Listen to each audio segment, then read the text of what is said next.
James Goldstein. Who he is to the NBA is who Michelle Lemmy is to the hip-hop industry. Because one thing you got to understand about our world is basically ran by corporations. And every organization, whether if it's corporate, political, or cultural, is being ran by a hidden force.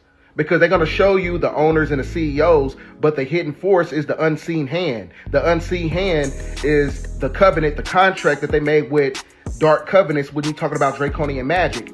So the inception of James Goldstein bloodline comes from the Canaanite bloodline. So that means that he's a hybrid Albion Ashkenazi Jew.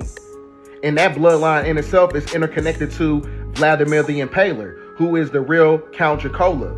So when you get to the inception of the Goldstein, when you look at the etymological roots, it comes from the Yiddish language. And Yiddish culture comes from Zionist culture.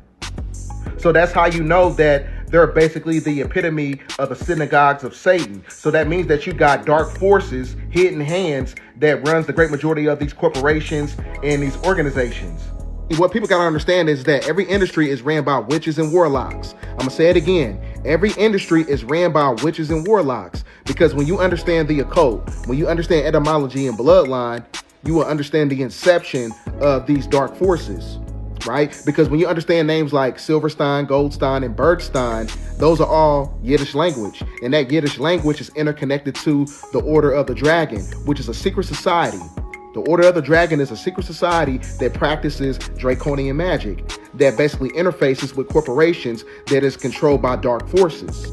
Now, one thing that I found interesting about James Goldstein is that he has a club called Sky Space. It's a subterranean club in the caverns of LA. Now, when you go to the 1930s, it speaks of a newspaper talking about how there's a subterranean kingdom that is ran by lizard people, right? So there's a correlation to that. Now, this is also in alignment with the jinn when you're talking about the Holy Quran, because in the Holy Quran, it speaks of jinn being lizard people.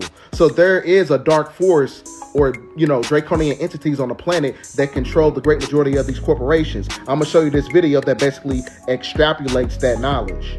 Jinn races, many of them look like lizards, literally.